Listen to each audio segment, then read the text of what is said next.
Good morning, everyone. My name is Sid. I'm the host of Sid Podcast. Our guest today is Dr. Anju Dave Vaish. She's the author of the 10 A's of Resilience, a churn of the essentials that are needed to live life, to endure, emerge, and evolve through the unprecedented odds it unfolds. That being said, it is my privilege to have Dr. Anju back on the podcast. Hi, Dr. Anju. How are you doing? Hi, how are you doing, Sid? I'm just showing the book here. Here we go, Because 10 A's of Resilience. That's yeah, amazing. that's So, the time. And I like the cover, which I've designed too. So, yes. it's like, sort of, the yellow splash of optimism and, the different range of colors, just like, because when you're in very dark phases, you feel all blue and, so how do you kind of evolve and come out of it, see the light? So I like the that's rainbow pattern on it as well. It's like a rainbow pattern under the yellow. So, I mean, that's very well thought. Like you chose the colors to kind of give it an uplifting vibe and mood and so forth. So explain to me, Anju, how did you what inspired you to, what, I want to go write this book, what's the story behind this? Yeah, first thing, I would just say that I wish if I knew a lot of part of it, much sooner in life. Mm-hmm. Because I just, right now, I just see life, my personal life, in kind of two phases, where Mm-hmm. actually the first part just went too much, about a lot of joys and happiness, and suddenly a lot of turning points happen. Mm-hmm. So, and of course, those are the testing times. Mm-hmm. And I believe, 2020, of course, was a turning point in everyone's life. Mm-hmm. Uh, Somebody got sick, some people lost their dear ones, some people lost jobs, and, the part itself, that, sticking into one place, confined into one room, and living like, in cages. So everything, I think a part of it, everyone has lived, being resilient. They have all experienced it. Even if Mm-hmm. somebody says, that, okay, I don't know if I'm too resilient or not. So somewhere, on those lines, I myself, because I have been, kind of a person, I write, I draw, so I Mm-hmm. think a lot. Mm-hmm. I've been a, who kind of introspects a lot. And I did not know, because I'm more like a person, who jump into the pool and then learn to swim rather than, get the tips, Right. you know, kind of. So that's how it came along. So do you want to talk about why you chose? I have a question. Why you chose 10, number 10? Like, why not the 5 A's? Why not the 7 A's? Do you have Yeah. any basis around why 10? Okay. Yeah. I mean, because, somewhere, yes, of course, sometimes we just make it five or something. And Mm-hmm. I was, first of all, I collected my thoughts, and then mostly we try to remember the things to make them easy by, that, okay, the starting letter is A. So, and then actually, when I started writing them around, so they were growing, more extensive list, and I had to reduce it down to, that, okay. So, Mm-hmm. something like 7 or 8, of course, five was too less and 15 was too much. So I Mm-hmm. kind of opted to number 10. That's how, it arrived at it. And some of them, they are kind of self-explanatory, Mm-hmm. as one would go through these days. Mostly, when after writing, based on, my own thoughts and experience, I kind Mm-hmm. of researched also much around, what is existing already.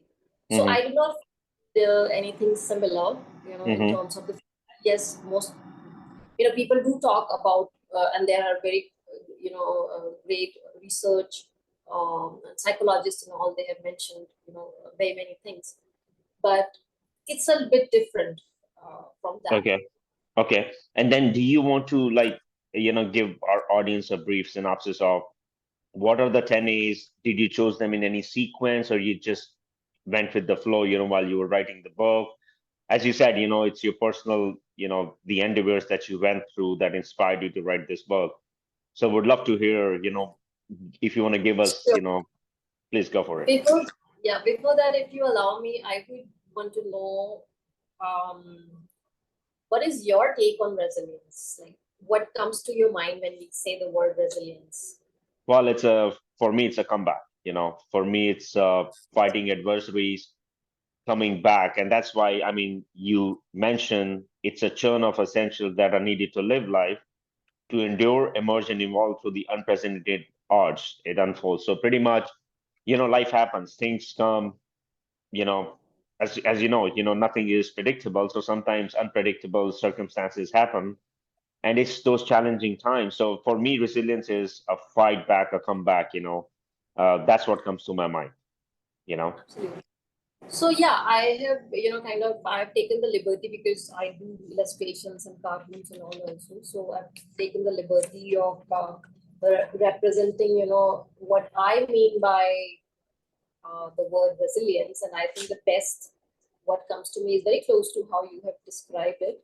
Mm-hmm. Just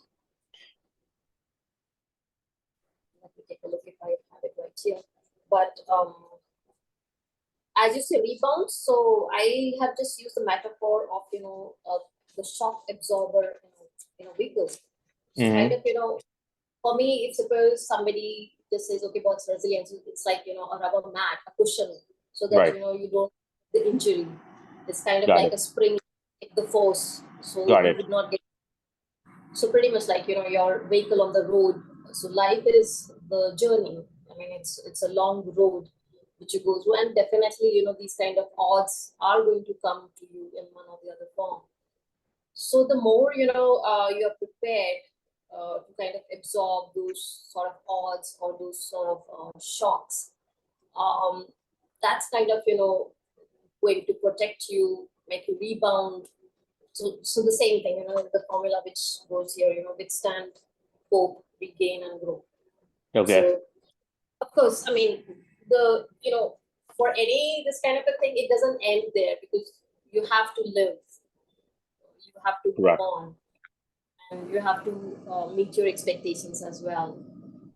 So coming to the 10 A's, which Mm-hmm.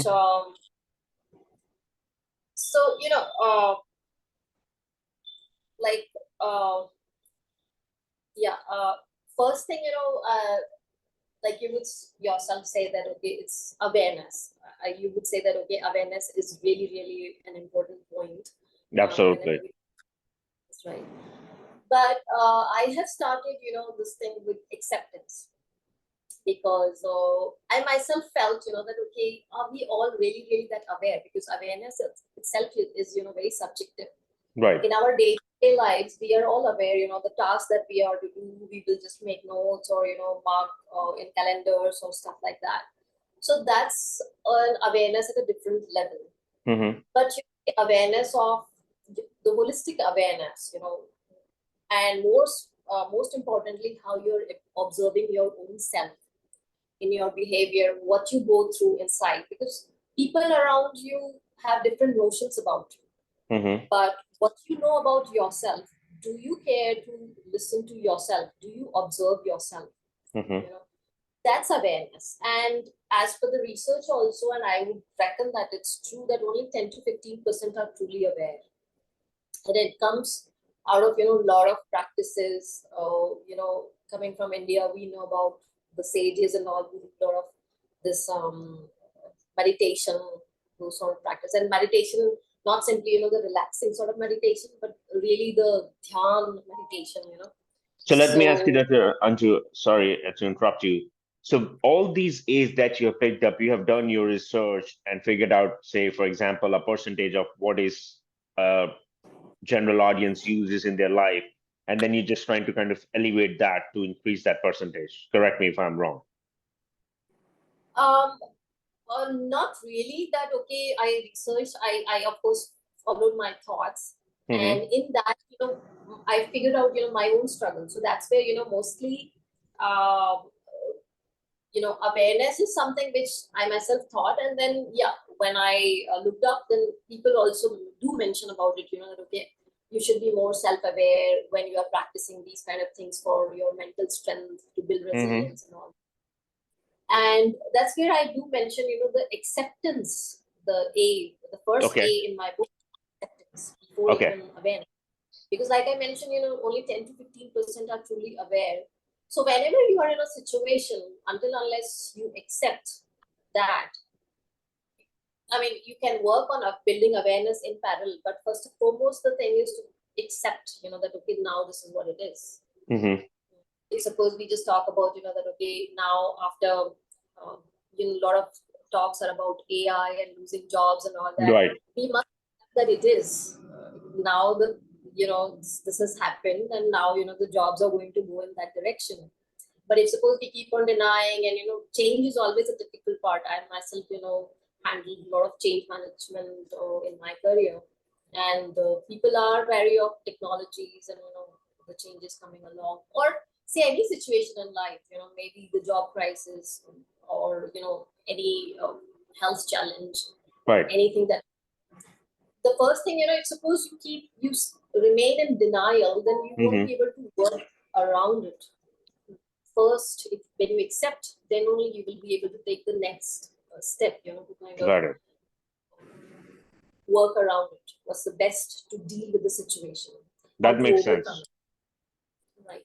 So, and in parallel, if suppose you work around your awareness, that awareness, I would just say that it's kind of, that gear which kind of keeps you shifting it to that thing, that, okay, how are you in your mental state? Are you being, too much anxious or too much worried with the current situation? You are very irritable, or you are, kind of grieving. It could be anything.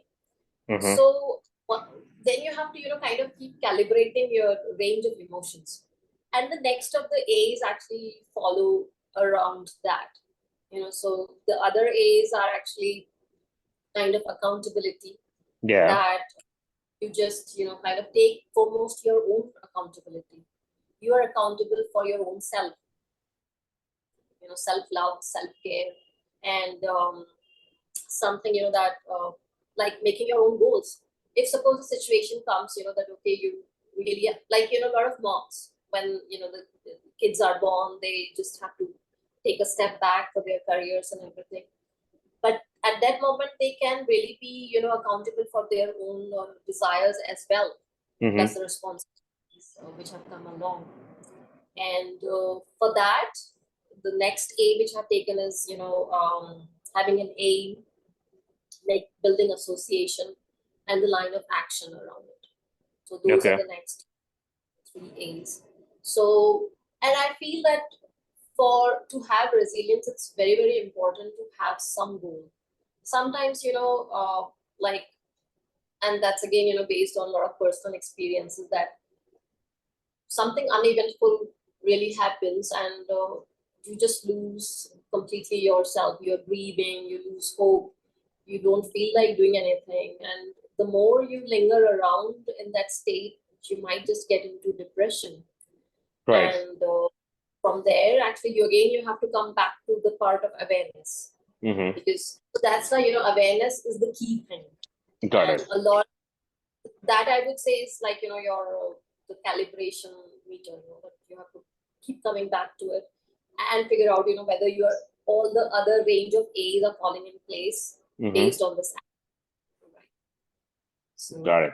If I may just add on now, the other things are like, adjustment and abstinence. So a bit of it is, that once you make your goals, and I also mentioned, that you make your aim and then you associate with people. Right. And somewhere in the gist of it, I've also mentioned that resilience, which is much appreciated as an individual quality, it reflects the most while associating with others around. Because as we are born, it's the give and take starts. We are an interdependent society. Nobody can be completely, independent. So that give and take, a lot of people, now I would want to make a very, very strong point here. That is, the people, the personality, suppose, you might have come across Carl Jung's, the people personality and all that. So the people who are great with empathy, they are usually, very compassionate, very caring, and they would stretch their boundaries to do anything, for that sort of emotion and that empathy, because they'll tend to forget their own selves. Right. And so for I figured out that resilience, I have given, like the sharp contrast here in people personalities. So one is, the kind of absolute non-resilient behavior, and the other one is, being too or over-resilient. Both are, too bad for people themselves, as well as, the people who are dealing with such personalities.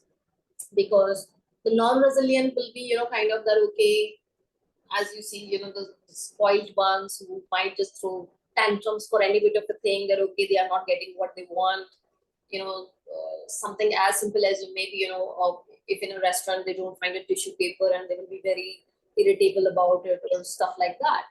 So, and that the emotion goes to, that okay, anger, and then, insulting somebody, and, stuff like that. Or so, at workplaces also, or even at home or in communities, when such people are very, very demanding, that's like they to become, overbearing. Right. So that's non-resilient. On the other hand, the other contrast is, when people are too much giving, they'll forget themselves, their own needs. And as they always say, that, okay, you put your own oxygen mask first. So, because there would be a time, when you would start tipping, draining out of your own energies. So you must work around in a way that, okay, it's a long road, whatever be it. So it's not about, being selfish, but it's about, understanding your own self, your own needs, and creating boundaries around the non-empaths. Because those people would not have, the kind of understanding that what is your need. They may always put themselves first. Right. So whichever way, suppose, you are too resilient, you are, stretching way too much, you're going to burst. So it will be erosion of your entire energies, whether it is financial, physical, emotional, and that's going to be bad. So that's where, there's a limit, because, and that's, okay, I've also given this example that sometimes you really have to be like the grass, which just bends down, and when it's stormy, instead of being the oak, you kind of withstand, because you're going to break, right? Or the other example is, of the diamond, that okay, you're just buried underneath, and you're just able to, withstand everything, but then you really shine out like a diamond. Right. So again, you have to know your limits. So Anju, let me ask you now. So now, I know you have put so much thought and time into writing this book. If I was to ask you, what is the difference in your own personal life before writing the book and after writing the book, what would that be? Okay, yeah, that's an important question, actually, because I question that to myself as well. So the situation, when I was writing, it was pretty much around, after my first book. I just wrote about, I was actually working on environment sustainability the last time when we met. Right. And I wrote the book, The Change Generation. And in that book, the last chapter was coming to be on inner sustainability. Right. And I was like, so I would say that I did realize that for external sustainability, internal sustainability is very, very important.